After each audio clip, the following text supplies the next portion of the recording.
Okey, ini saya punya studio. Kalau korang perasan, saya dah tunjuk sebelum ni tau. Kebanyakan barang kat studio saya ni guna tenaga solar. Contohnya lampu ni, kamera atas, kamera depan.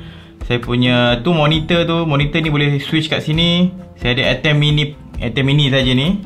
Nampak tu, kalau saya boleh switch kamera. Alright. Yang lampu ni laptop dan saya punya monitor ni tak pakai. Tu pakai light. Yang lainnya saya akan gunakan tenaga solar kat sini.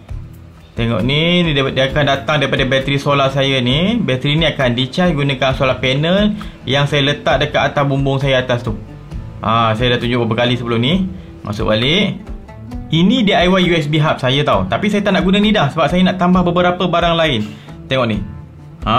Saya ada beberapa connector baru ni untuk car outlet punya jack, barrel plug dengan XT60 connector sebab saya banyak projek gunakan benda ni. Dan saya nak tambah fuse untuk keselamatan sebab kalau saya buat projek short ke apa, fuse ni akan terbakar tanpa ada risiko saya punya wayar cair ke apa. Satu lagi switch, senang nak control on or off.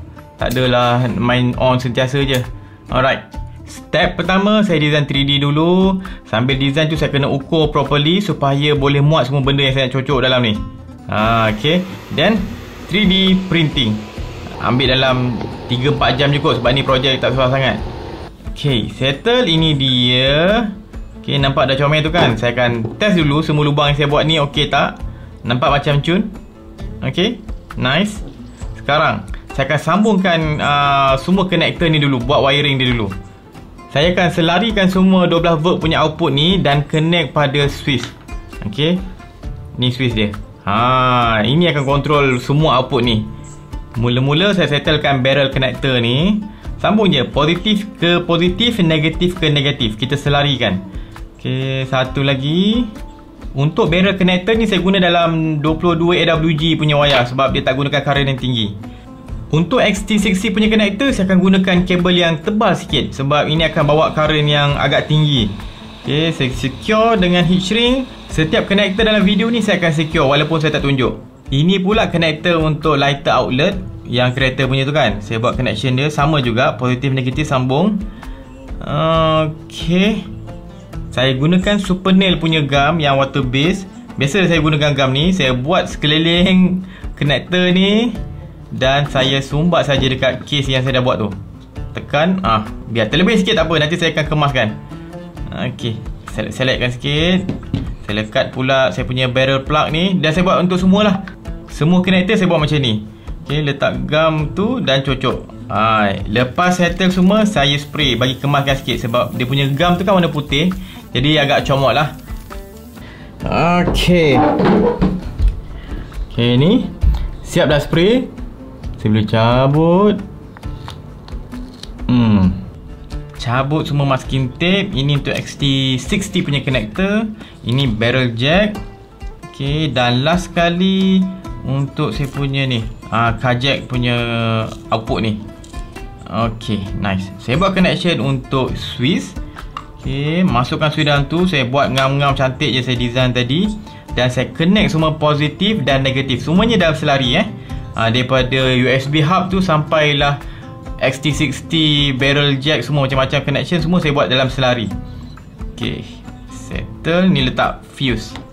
Alright, saya dah settle, dah gum semua dah kering. Saya dah ada switch ni. Saya dah ada XT60 connector dan saya ada fuse. Anda kata saya buat eksperimen tu tershort ke apa, fuse ni akan menjadi saya punya backup lah, backup plan supaya tak adalah terbakar benda wayar ni, terbakar ke apa ataupun wayar jadi panas dan mencairkan dia punya penebat ni. Saya pakai ni dalam 15 ampere punya fuse sebab saya punya plan saya kalau maksimum saya guna pun dalam 14 ke 13 ampere untuk 12 volt maybe 140 watt lah maksimum saya akan guna kat sini sebab kita punya USB ni akan guna dalam maybe lah kalau full 44 slot ni tengah paling tinggi dia gunakan maybe dalam 15 watt ke 20 watt lebih kurang, maybe kemungkinan 15 watt ke 20 watt dia akan guna. Untuk connector di sini saya pakai 3 jenis. Satu yang pakai barrel plug ni. Barrel punya plug ni biasanya kita akan pakai maksimum 3 ampere lah. kita pakai lebih. Untuk XT60 ni kita boleh pergi sampai 20-30 ampere, tak ada masalah. 60 ampere pun boleh, tapi saya takkan guna banyak sangat lah. Yang ini kita akan guna maksimum dalam 10 ampere, tapi saya takkan guna dalam 10 ampere. Maybe dalam 6 ampere je saya akan guna. Itu kalau saya guna. Boleh lah untuk saya handle projek yang guna DC bawah 130 ampere setup saya ni. Ok, sekarang saya nak test. Saya lekatkan dekat depan ni pakai double tape je. Ok, dan saya test connect semua device yang saya akan guna. Tengok tu, barrel jack, car outlet ni, car jack ni, XT60. Nice, try on. Tengok ni saya punya ni. Ini saya punya fume extractor. Ok, tengok. Ok, cun. Saya boleh patri dengan selamat dah. Malas saya nak tarik-tarik wayar lepas ni. Ok, settle sedikit improvement untuk studio saya. Jadi, apa point saya buat benda ni? Point utama saya adalah saya nak reduce saya punya interruption. Kan sebelum ni saya dah share banyak kali sebenarnya. Orang tanya saya tentang macam mana saya nak jadi orang yang produktif, macam mana saya nak konsisten kan. Itu banyak soalan orang bagi kat saya. Antara satu benda penting untuk konsisten ataupun jadi orang yang produktif, kita kena ada develop kita punya SOP. Saya ada cerita sebelum ni. Untuk jadikan kita punya SOP tu cun, kita kena reduce sebanyak mungkin interruption. Macam ni lah. Kalau saya buat yang bukan USB hub ni, ini saya boleh panggil DC hub lah.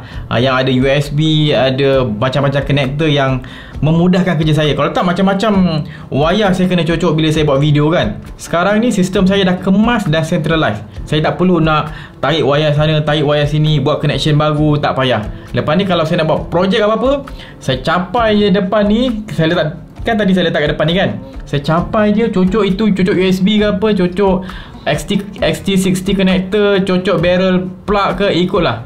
Sama konsep ni korang boleh apply pada kerja korang. Walaupun kalau kerja korang bukan pasal elektrik ke, bukan pasal elektronik, bukan buat konten ke apa, tak kisah kerja kita apa, tapi cuba develop satu solution yang memudahkan kerja kita. Walaupun improvement tu sikit je, dia punya kesan tu sebenarnya banyak kalau kita tengok tempoh jangka masa yang panjang. Kita akan nampak kita lebih produktif, kita akan nampak lebih manageable, kita boleh nampak kita lebih stabil secara emosi, buat kerja pun enjoy. Sebabnya itulah, reduce interruption, develop kita punya SOP, jadi kreatif, push otak kita untuk jadi kreatif, menyelesaikan masalah. Ok, itu sajalah. Saya harap saya punya sharing ni bermanfaat. Jangan lupa follow Berani Buat, subscribe YouTube Berani Buat. Saya Syafiq, jumpa lagi. Assalamualaikum.